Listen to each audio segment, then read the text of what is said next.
Hello student, welcome in today's session. Today we are going to learn about the classification of bryophyta. In last video we have learned about the general characteristics of bryophytes, which are one of the another division from the kingdom Plantae, and that plants are called as amphibian plants. The division bryophyta, they are having terrestrial as well as aquatic habitat, therefore it is called as amphibian plants, means they are having a dual type of life. They are having life besides the water as well as on the land. पाण्याच्या आजूबाजूला आणि जमिनीवर राहतात, म्हणून त्यांना आपण ॲम्फिबियन plant म्हणतो. अशा ह्या ब्रायोफायटाचं क्लासिफिकेशन 3 क्लासेसमध्ये केलं जातं. That division Bryophyta divided into 3 types, that is Hepaticopsida, Anthocerotopsida and the Bryopsida. That Hepaticopsida, it is also commonly called as liverworts. Depending upon the thallus structure, body structure and the type of reproduction, they are classified into 3 types. The first class, that is the liverworts, or commonly called as the Hepaticopsida. Okay, the main part of this class is they are having flattened body structure. Body structure it is anotherly called as the thallus. Thallus म्हणतो आपण external स्ट्रक्चरला, morphological स्ट्रक्चरला किंवा बाह्यतम स्वरूप जे आहे त्याला आपण थॅलस म्हणतो. लिव्हरवर्ट्समध्ये thallus कसं आहे, these are the lower members of division bryophyta. एकदम प्रिमिटिव्ह स्ट्रक्चर्स आहेत. These are primitive lower members, सगळ्यात प्राथमिक स्वरूपाचे मेंबर्स आहेत ते. यांचं थॅलस कसं आहे, फ्लॅटन्ड आहे, म्हणजे फ्लॅट थॅलस आहे. डॉर्सी वेंट्रली फ्लॅटन्ड, वरतून आणि खालतून यांचं स्ट्रक्चर कसं आहे, फ्लॅटन्ड आहे. And the leaves are absent. Leave totally absent आहेत. जिथं प्लांट्स डेव्हलप असतात तिथे लीव्ज प्रेझेंट असतात. रूट, स्टेम, लीफ हे डेव्हलप स्वरूपात कुठे प्रेझेंट असेल, जर प्लांट्स हायर मेंबर्स असतील तर. Okay, leaves are absent and the roots are in the initial stage of development, that is called as rhizoids. रूटला काय म्हणूयात, rhizoids म्हणूयात. आणि हे rhizoids सुद्धा कसे आहेत liverworts मध्ये, युनिसेल्युलर आहेत. The roots are unicellular, the rhizoids are the unicellular, okay, with the single cell, with the single nucleus. Therefore they are called as unicellular rhizoids and completely parasitic in nature.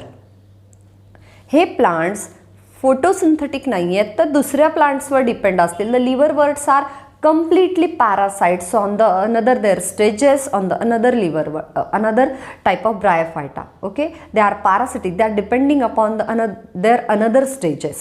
Okay, the example is Rixia and the Markensia. It is one of the class from the bryophyta, that is the Hepaticopsida, or commonly called as liverworts. Then the next class is Anthosiropsida, or commonly called as hornworts. Horn म्हणजे थोडेसे शिंगांसारखे उभे टोकदार structure. Okay, by the presence of horn, by the presence of horny structure, that Anthoceros, आपण commonly ज्यांना Anthoceros members म्हणतो, Anthocerotopsida, that called as hornworts. Then they are having the flattened thallus. Again the thallus कसं आहे, external structure कसं आहे, flat आहे. Okay, they are having flattened thallus and with the horny structures. बघा, प्लांटमध्ये 2 stages असतात. कुठल्याही प्लांटमध्ये लाईफच्या 2 फेजेस असतील. एक स्पोरोफाईट म्हणजे रूट, स्टेम आणि लीफ डेव्हलप होण्याची जी अवस्था आहे, जी फेज आहे. आता इथं रूट्स रायझॉइड्स म्हणतोय आपण, लीफ प्रेझेंट नाही आहेत, बॉडी स्ट्रक्चर फ्लॅटन्ड आहे. मग स्पोरोफाईटला काय आहे, तर स्पोरोफाईट कसं आहे बघा, sporophytes they are having the horny structures. That horny structures are called as sporophyte in case of hornworts. Therefore they are commonly called as hornworts. अँथोसिरोप्सिडामध्ये रूट, स्टेम, लीफची जी फेज आहे, ती अवस्था आहे जगण्याची, तिथे हॉर्नी स्ट्रक्चर प्रेझेंट असतील, शिंगांसारखे उभे टोकदार स्ट्रक्चर असतील, त्यामुळे त्यांना आपण हॉर्नवर्ड्स म्हणतोय. They are also having the रायझॉइड्स.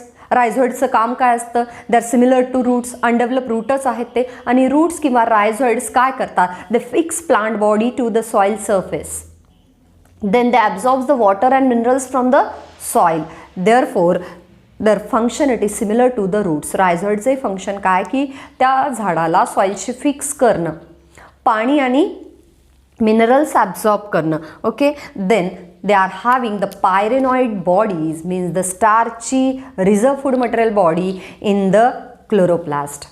बघा, हॉर्नवर्ड्समध्ये जो काही क्लोरोप्लास्ट आहे, the cell organelle which is specially designed for the photosynthesis. They are having the reserve food material in the form of pyrannoid bodies. Pyrannoid body म्हणजे small structure आहे ज्यांच्यामध्ये starch reserve food material असतं आणि जे क्लोरोप्लास्टमध्ये present आहेत आणि it is the indicated characteristic features of the hornworts. Okay, then sex organ present in the thallus. त्याच flatten morphological स्ट्रक्चरमध्ये सेक्स ऑर्गन प्रेझेंट आहे. That is the male sex organ and female sex organ. Male gamete and female gamete they are present in the thallus in the flatten external morphological structure. आणि example आहे बघा well known member that is the Anthoceros. Okay, that is the well-known member of the hornwords or the Anthoceropsida. And the third main class of the division Bryophyta, that is the totally advanced member, developed member of Bryophyta, it is called as Bryopsida. Okay, the third class of the division Bryophyta, it is Bryopsida, commonly called as mosses, ज्यांना आपण mosses म्हणतो. Okay, somewhat develop structure. हे दोन्ही class जे आहेत त्यांच्या plant body कशात फ्लॅटन्ड आहेत त्यामुळे आपण त्यांना थॅलॉइड प्लांट बॉडी म्हणतो, थॅलस प्लांट बॉडी म्हणतो. पण मॉसेस कसे आहेत जसं तुम्हाला सांगितलं की भिंतीवर ओल्या भिंतीवर समजा शेवाळासारखं स्ट्रक्चर दिसतंय पण जर आपण लेन्स घेऊन बघितलं तर छोटे छोटे छोटे उभे हेअर लाईक स्ट्रक्चर्स दिसतील and that are nothing but the mosses. त्यांना आपण मॉसेस म्हणू. The velvety structures on the walls on the rocks they are nothing but the mosses. These are the advanced member of division Bryophyta and their gametophytic stage having the 2 stages. त्यांची जी गॅमेटोफायटिक अवस्था आहे म्हणजे ज्यामध्ये gametes तयार होतात रिप्रोडक्शनसाठी essential structure तयार होतात तिथे 2 स्टेजेस आहेत. The first stage it is called as protonema or the juvenile stage. बघा this stage is a prostate flattened filamentous लांब टेप लाईक स्ट्रक्चर आहे, फ्लॅटन्ड आहे आणि ब्रांचड आहे. बघा the first that is the protonema stage किंवा ज्याला आपण काय म्हणू जुवेनाईल स्टेज म्हणू. त्याच्यामध्ये प्लांट बॉडी कशी आहे. आता ब्रायोप्सिडाचे मॉसेस हे जे मेंबर्स आहेत याचे जे एक्झाम्पल आपल्याला दिलेले आहेत बघा फुनारियम असेल, स्पॅग्नम असेल, पॉलिट्रॅकम असेल तर ह्यांचं पहिली जी स्टेज आहे गॅमेटोफायटिक अवस्थेमध्ये पहिली जी अवस्था आहे प्रोटोनिमा स्टेज किंवा जुवेनाईल स्टेज त्याच्यामध्ये प्लांट बॉडी फ्लॅटन्ड आहे डॉर्सिव्हेंट्रली अँड फिलामेंटस आहे लांब दोऱ्यासारखी टेप लाईक. देन ब्रांचड आहे त्याला ब्रांचेस आहेत and they have many birds in their structure. Bird that is the thickened stem. आता इथे डेव्हलप स्टेम नाही आहे पण जिथं एक्सटर्नल किंवा मॉर्फोलॉजिकल स्ट्रक्चर थोडं कंडेन्स झालं आहे त्याला आपण बर्ड म्हणूयात. Okay, and bud gives rise to the leafy structures. The second stage is leafy stage. बघा प्रोटोनिमा स्टेज ही फ्लॅट होती त्याच अवस्थेपासून दुसरी स्टेज जन्माला आली आहे ज्याला आपण लिफी स्टेज म्हणूयात. Okay, it is the advance stage that leaf produced from the each bird in the protonema stage. Protonema स्टेजमध्ये जे काही बर्ड्स आहेत जिथं स्टेम लाईक स्ट्रक्चर थोडं थिक झालेलं आहे त्या प्रत्येक बर्डपासून काय येतात लीव्ज येतात. And the plant body it is the erect छोटे छोटे उभे असे स्टेम आहेत. Slender stem like structure it is called as cauloid. काय म्हणू आपण दॅट स्लेंडर असणारं स्ट्रक्चर ज्याला आपण क्वालॉइड म्हणू. Leaf produced from the each bird and plant body is erect, slender and stem-like central axis it is called as qualoid and leaf-like structure on that qualoid it is called as phylloid. Okay, leaf-like structure ला phylloid म्हणूयात, stem-like structure ला qualoid म्हणूयात and they are having multicellular roots. They are called as multicellular rhizoids. या दोन्हीही क्लासेसमध्ये अँथोसिरोप्सिडा आणि हिपॅटिकोप्सिडामध्ये unicellular रायझॉइड्स होते असे. But the Bryopsida having the multicellular rhizoids. They are with the many cells with the many nuclei.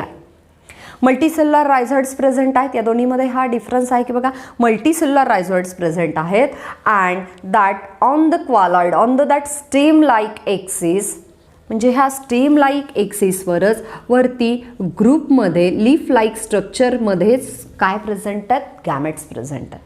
बघा male and female sex organ they are present at the tip of that colloid at the tip of that stem like axis on the bunch of that leafy structure. त्या stem like axis वरच colloid वरच phylloids काय असतं phylloids are arranged on the whole type of phyllotaxy on that particular colloid. आता हे समजा क्वालॉइड आहे. या क्वालॉइडवरच म्हणजे स्टेम लाईक एक्सिसवर गोलाकार आकारात पानं अरेंज आहेत, म्हणजे फायलॉइड अरेंज आहेत. आणि याच स्टेमवर अगदी टोकाला लीफच्या ग्रुपमध्ये मेल आणि फिमेल सेक्स ऑर्गन प्रेझेंट आहेत, जे मेल आणि फिमेल गॅमेट्स तयार करतात. This is the leafy stage of the Bryopsida. बघा, ब्रायोप्सिडा म्हणजे ॲडव्हान्स मेंबर आहे, ज्यांना मॉसेस म्हणतो. आणि याच्या गॅमेटोफाईटमध्येच स्पोरोफाईट लपलेला आहे, म्हणजे गॅमेट तयार करण्याच्या अवस्थेमध्येच रूट स्टेम लीफची अवस्था आहे.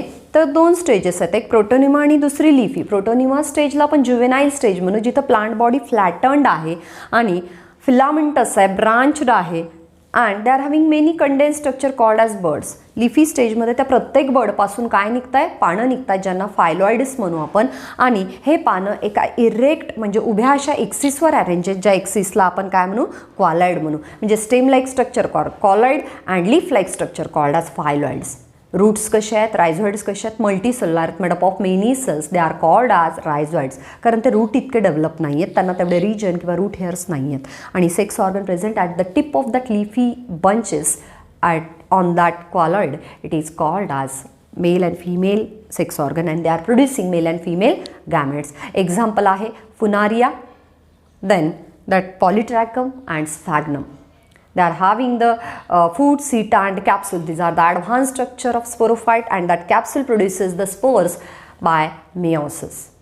These are the 3 classes of division Bryophyta, that is the Hepaticopsida, Anthoceropsida and Bryopsida, which are commonly called as liverworts, hornworts and mosses respectively.